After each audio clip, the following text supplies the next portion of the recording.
After years of waiting to hear Haymitch's full story, we desperately wanted this to be good. To this point, we have absolutely loved the Hunger Games series and truly believe it to be a modern classic. However, the recent release of Sunrise on the Reaping has brought that into question. This book had the potential to be the most successful book of the series, but it's riddled with half-hearted symbolism, poorly written characters, and egregious fan service that bring it down to being firmly the worst of the series. Follow us as we walk through why we believe this. Hey guys, today we're going to be talking about Sunrise on the Reaping and what we didn't like about it. But before that, what do you say we talk about what we did like about it? So I'll start. I believe this to be the much needed bridge between the prequel that was Ballad of Songbirds and Snakes and the original trilogy. I completely agree. There was just such a disconnect between the two novels that it was just there's so much story to tell. I totally agree, and whenever we were talking about this video, I was thinking about how horrible they treated the tributes in the original one and how they're basically treated like royalty in the original trilogy. I feel like this kind of made up that middle ground. Most definitely. It shows how we got from point A to point B. So in this book, Haymitch actually had this point of view that Katniss basically missed in the first book. And he was able to see behind the veil that was the games for what it really was. I totally agree, because in the first one, Katniss is so concerned about her own survival that she's not really pressed about the show of what is going on around her. Yeah, Haymitch almost sees the games as some type of machine where he can break it. Otherwise, we did like that we got a little bit more of the Capitol, whether it's some of the perspectives of those Capitol citizens, or even the bits whenever the tributes are in the training center and they get to have that interpersonal communication. Yeah, and we also get more of a point of view from the Capitol citizens and their different reasonings behind supporting the Hunger Games. I feel like there's a lot more support of why they kind of inherently believe in it, whether they think it's wrong or right. Another part that we really liked about this book was this whole overarching theme of loving and losing things. And then of the last ideas that we really kind of liked about it, I thought it was kind of a clever name. It's definitely the most clever of her titles. Yeah, it's definitely the most impactful. Yeah, it actually means something with the story. It definitely wraps it in that Haymitch's goal is to not have another Sunrise at the Reaping. With that meager list of what we liked out of the way, let's get to what we didn't. Yeah, this list is going to be a lot longer. So the very first thing that I wanted to talk about was the fact that Haymitch is not a very well-written character. No, not at all. I don't feel like it's the same Haymitch that we have in the later trilogy at all. Usually with character studies, you backtrack from where you started. But with this one, it was just an entirely different character. I feel like the main points of him, other than being a drunk, is that he's thoughtful, he's charismatic, he's calculated, he's clever. He plays a major role in the revolution. I was really hoping to see a lot more of that charisma and cleverness. I don't even know if he was that charismatic during the interview, because it didn't really seem like the little rascal bits that he brought in, like him making liquor, really translated. I guess enough for him to have gotten sponsors. He got a lot of sponsors. Way more than Katniss. Man, are we gonna complain about that too? He got too many sponsors. He did get a lot of sponsors, especially we know what was being shown to the Capitol people and throughout the districts, but to the Capitol people in particular, we saw what was being shown to them, and basically he was just being very selfish. He literally dipped from the newcomers and just hid out in the forest the whole time while all the newcomers were up on the mountain. And every time a newcomer showed up to be with him, they died. I don't know. It feels more of a nature of pushing the plot forward than actually feeling earned. I feel like Haymitch suffered from this whole thing where things came too easy to him. Wyrus told him to avoid the slaughter, so he should have just ran straight into the forest where it was abundant in apparent resources. But no, he went and got a backpack that was filled to the brim with food and water. And then he also got a spear. I didn't like that at all. It made it seem like, oh, he skedaddled out of there as quick as possible, but he was straight loaded down with like a fantastic backpack, a spear, and a knife. Like literally exactly what he needed to accomplish his mission. Everything just feels way too easy for him. Like, obviously, like, he suffers all those tragedies, but, like, his survival was so easy. And, like, we'll get to it in a minute, but the fact that, like, he was the only one in the forest. He didn't have to fight anybody till he got around to the careers. Like, everything was just so given. It was entirely just to push the plot forward instead of actually give a compelling story. Yeah, and, like, that kind of ties into my point that I was saying earlier, where Suzanne Collins appeared to have, like, a timeline of things that she wanted to happen, and she had Haymitch do these idiotic acts just to push the plot forward to get to those points. He just made ridiculous choices. Like, whenever he took Luella to Snow, like, he didn't have any plan. And afterwards, Maisie kind of made a point that, like, oh, you really made him own that. And he was like, what? Yeah, I know. Like, he's supposed to be this clever rebel. And what does he do whenever his friend dies? He picks up her body and just starts sprinting in a random direction, and then steals the plan of the dumbest career, takes the chariot up to Snow, and then shows the corpse of his friend to Snow while applauding him. And then when Maisie was like, oh, you made him own that, he was like, what are you talking about? Oh yeah, I guess I did kind of do that. I guess I am kind of clever. Yeah, and it's like he just falls into these things. If you accidentally stumble into a gambit, you're not clever for doing that. And I also don't get why it was like Panache's plan to take the carriage to the president. Like, were they not all just trained to do that automatically? Like, why was it such a deal whenever he did run into Panache in the games? All of the horses were supposed to go there anyway. It just doesn't feel thought out at all. No. Yeah, but to go back to it, Haymitch is just not clever at all, and this is supposed to be peak Haymitch. Because the other Haymitch that we know and love, he's been a drunk for decades. That does not help your brain health. And he was clever, he was smart, he was thoughtful. You know, like, a lot of those things don't develop with drunkenness. Yeah, if anything, it would be worse. Like, the mark was just completely missed on that. It's really frustrating because I came in with such expectations that he was going to be, like, better than he was in the original books. He's just idiotic and so impulsive to just do whatever is the first thing that pops into his mind. And not only that, any point that would have required a little bit of thinking, he was basically just spoon-fed the information. The whole plan to blow up the water tank, that was Beatty and Ampert. But then also, he couldn't even figure out how to do that exactly because Plutarch had to tell him how exactly to find the portals. Yeah, basically all he did was just run into the plant that Plutarch told him that he needed to find, and he literally probably had the easiest mutt that you could have done that for. Again, was way too easy for him. Like, I think back to the original book, and like, everything was a fight. Everything was so grueling for Katniss. And then you have Haymitch, maybe one of the easiest wins ever. Yeah, they just make it too effortless. I'm kind of skipping ahead here, but the way that he takes down those two careers, like, immediately, it just doesn't feel earned. None of it feels earned.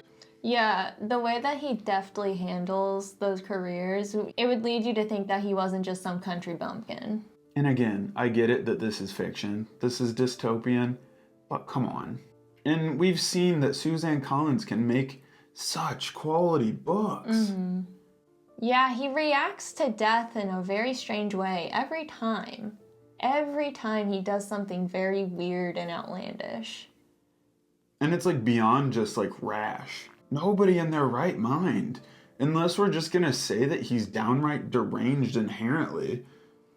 I don't think that was what was being pushed though, you know? Yeah, that totally wasn't the point. If it was her point, she would have said it explicitly. She said that for everything else. Speaking of being overly explicit with the point that she was trying to make, She had 4 quotes at the beginning of her book. So we went into this knowing that it was going to have Orwellian themes. It tried to. I mean, they were in there, and like every single time one popped up, she said it very, very, very explicitly. Yeah, it was like, no peacekeepers, no peace. Oh, that's propaganda.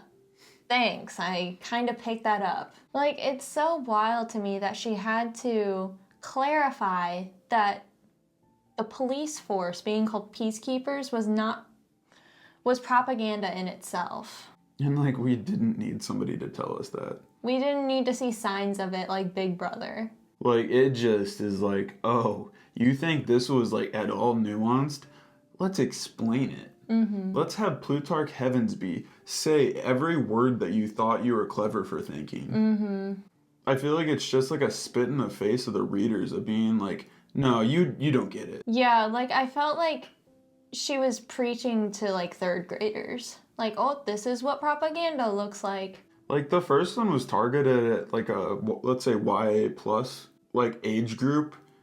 She had to have like thought at some point that the majority of the readers of this are gonna be previous fans of the originals. She takes a step back with it.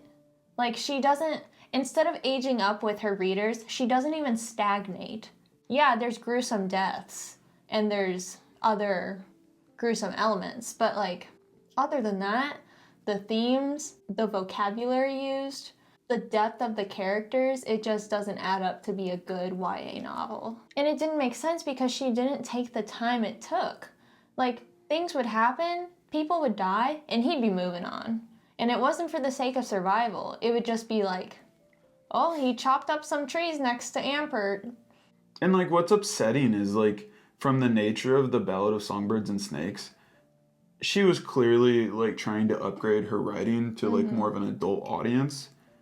And that just gave so much hope for me for this book, that it was going to be like the original book, but with an upgraded vocabulary and topics and just more nuance, more adult-centric. Mm-hmm.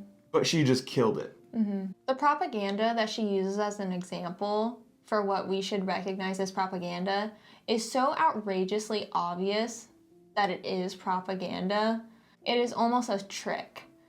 And to expand on that, she leads us to believe that the propaganda that is put out by, say, our government will be just as obvious as the propaganda used in the book, and that's not true.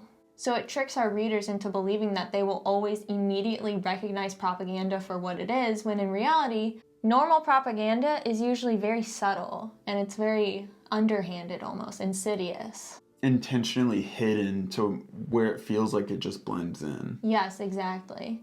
And I feel like she was trying to mimic Big Brother is watching you, things like that. But the thing is, that's so overdone that we need more advanced tools to recognize the modern propaganda. That's already been told. And the thing is, Orwell did it better. And with 1984, all the propaganda is like that kind of level of obvious, like whether it's like the war is peace or Big Brother is watching, just trying to reinforce the narrative of what they're doing. But I don't know, it just feels like it's got more class. Maybe it's just because it's the first one to do it. I think it was just more intricately written. Yeah, it's really upsetting because it does set a standard that like propaganda is going to be that clear. And in our misinformation video, misinformation can be like propaganda, or it can even just be something as simple as just like misinformation on like social media or something. Like, you need to be able to decipher between what's real and what's not. Yeah, and misinformation can appear very real and valuable, and that's what makes it so dangerous. But whenever like the Capitol is putting out those silly posters, people aren't gonna be like, oh yeah, no peacekeepers, no peace. Yeah, she completely undermined her point by making it that obvious. Mm-hmm. And I know that in her notes, she mentioned talking about the dangers of a like totalitarian oligarchy similar to that of like an Orwellian society. but I don't feel like it was anything more than the original books. I definitely feel like maybe the Ballad of Songbirds and Snakes would have been a better device for that concept, but in this book it was more just like, ooh, dictator bad. So the next thing that we did not like about this book was the fan service and the sheer amount of it. I mean, what did you think about that? I was sick of it. Yeah. Like, as soon as I saw Plutarch, I was like, no, they're not talking about Plutarch Heavensby. It's gotta be, right? Mm-hmm. And, like, I'm fine with, like, subtle connections. Like, I think about how, like, you're thinking, like, oh, so Astrid is totally Katniss's mom, right? Mm-hmm. And, like, I'm fine with that. Because, like, you have to kind of think about it, but then it's like, oh, we literally just threw in a character that you're gonna know. And Plutarch didn't add any value to his character. None of the characters did. No. The only one that kind of did was Wyrus, and that's just us learning about her Hunger Games, which I also have bad things to say about. I think it was stupid the way they handled her. But none of the characters gained any value to their character. Maybe, I don't even know, because I was gonna say maybe we added some more character to Katniss's dad, who was completely absent from the original trilogy, but it was things we already knew. He was a good singer, he was nice, he was from the seam. The original trilogy had all you really needed to know. I mean, the only new thing is that we now know that Katniss's mother and father were both friends of Haymitch. The worst fan service was with the mentors. We had Mags, we had Wyrus, and then Beatty was off to the side too. Like, they make it out to be like, oh, District 12 gets the worst mentors. And then they get, like, Mags, who is literally, like, a career mentor of, like, winners. And then there's Wyrus, who's, like, the winner from the previous year. And somehow Wyrus isn't messed up from that mirror dimension, even though everybody else is. So the one distinguishing characteristic of Wyrus in the original trilogy was that she was not all there. That actually isn't from her Hunger Games. No. Everyone else got messed up in the head, and then they died. But she didn't die, and she didn't get messed up in the head. But then she actually gets tortured, and then she loses her marbles. Wouldn't it have been so much better if, like, they actually answered the call of being like, oh, District 12 always gets the worst tributes, and you just get loony bin Wyrus that... Yes. Yeah, and isn't it wild that it just so happens that both of their mentors are actually in on the rebellion? It's just too outlandish for me, personally, to believe that, and it's been counted, 13 characters came back for this book from the original trilogy or from Ballad, and it's insane. It's comical, even. The idea that they're so intricately interwoven together, it's just impossible. I want to talk about Beatty, honestly. So the whole idea in this book is that Beatty is having to watch his son die because he actively was in a plot against the Capitol. Okay, fine. That's fine. Like, he's being punished by his son. Why are they keeping him around to keep on designing stuff? He's this insanely smart guy, and he's actively plotting against the Capitol. In the last one, I think it is, he literally mentions how he brings down the security system because he designed it. Oh, yes. That completely retcons that. Why would they let the known anti-government individual build their entire defense system? It completely discredits him in Catching Fire and Mockingjay. The thing is, I feel like I could, like, cope really hard and be like, nah, this is just the beginnings of the rebellion. But man, like, they didn't even add value to any of the characters that we know from the other book. I think that's enough fan service to talk about. Let's get to the games.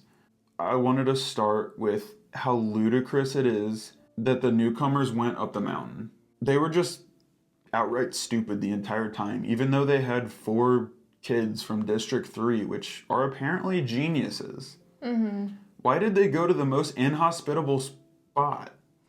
Yeah, it doesn't make sense that Haymitch was the only one to take off for the forest. None of them knew that it was poisonous. So why wouldn't they have taken off towards the lush green forest? And even if they did know it was poisonous, they were being hunted by 16 individuals, minus the ones that were killed in the bloodbath. The fact that Haymitch was the only one to go into the forest just made him survive longer. And I feel like it was just like, oh, how can we make sure that Haymitch survives longer? Oh, well, we'll make sure nobody chases him. Again, he had the easiest Hunger Games of all time. Like, yeah, he cut his stomach open and he lost a couple friends along the way, but also, like, he got food handed to him. The odds were definitely in his favor. There was only like 10 people left or something like that by the time he saw his first adversary. And then the first time that Amper actually makes it to the forest is whenever he teams up with Haymitch. But while we're talking about Amper, like, I think about how terrible his death was. And not because it was like so gruesome or whatever, but the fact of how rushed it was. It just didn't have any substance to it. It didn't feel valuable. Definitely. Like, we were focused on destroying the water tank, and then it's like, oh, Amper's dead. Let me chop some wood for a little bit. And like whenever they were using literally their heat-seeking mutts, why didn't they just send them to Haymitch? Like, I get that they wanted Haymitch to suffer, but it's also like, he's more trouble than it's worth. Why did they not just kill Haymitch? And like whether it was like Maisily or Amper or like Welly, like none of it was of value. Like it was just like, oh, they're dead now. And then he just had some irrational reaction to it. Like stuff that nobody would ever do. Not to mention after Amper's death, he literally beefs up his X skills. Yeah. And that's why he destroys Silka later. Exactly. Like he's just so powerful from it. He was XP farming. And like atop of that, I also think about in the same breath, even though it's not part of the games, the deaths of his mom and brother. Like that was so brief. And like the main thing I remember about it is it's like, oh, I see the burning, and then like Burdock's like, no, you can't go in. Oh, take this sleeping medication. Yeah, I know. And then like he doesn't even fully process his feelings. And then like he just keeps taking the sleep medication, and then it's just all about Lenore Dove. It's like a how-to on how to not actually write an emotional part after losing your family. And I feel like that just like makes none of the deaths memorable. I think about how powerful that is in the original book, whether it's the death of like Kato or Rue or even Clove. That like all of them are like really powerful, and you remember them. You remember exactly how it happened. Like, I remember when Glimmer dies, like, the insane point of view of Katniss tripping on Venom and seeing her bloated body, that just stuck with me because that would be so traumatizing. Exactly. And like, this is just so stepped down in like quality from that. And skipping back to Lenore Dove, one of our complaints is that she's basically Lucy Gray 2.0, to put it in layman's terms. Like, it's just entirely the name. Like, the characters aren't the same, but it's L and then has, like, Gray as the last name, and they're both Covey. Well, it's not even Gray as the last name. It's L and then a gray color, and then their last name is both Baird. And, like, I don't know why they made that connection. Obviously, it was, like, to reference the Ballad of Songbirds and Snakes, but it's just, I couldn't even remember her name whenever I was reading it because I just kept on thinking Lucy Gray, Lucy Gray, Lucy Gray. And that's such a minute complaint, but it's like, I don't know. Why did you do that? But I hope you guys enjoyed. I hope that we may have influenced some ideas for you. If you've made it this far, you definitely need to leave us a like. Definitely leave us a comment too, because I'm curious if you think we're big old idiots or if you agree. Because definitely the perspective of the book is that people like it, right? Yeah, definitely. I mean, it has a 4.7 on Goodreads right now. Please, no aggressive hate. We're just here for the fun of it and just like the love of literature. Yeah, and on that note, I just wanted to say that we both think that Suzanne Collins is a fantastic writer and author. We will never match her stature with literature in writing or anything like that. She is so good. She is the writer of our generation, and this is no hate to her directly at all. It's just, this book wasn't the best. I think that's all for today, though. Cool. See you guys.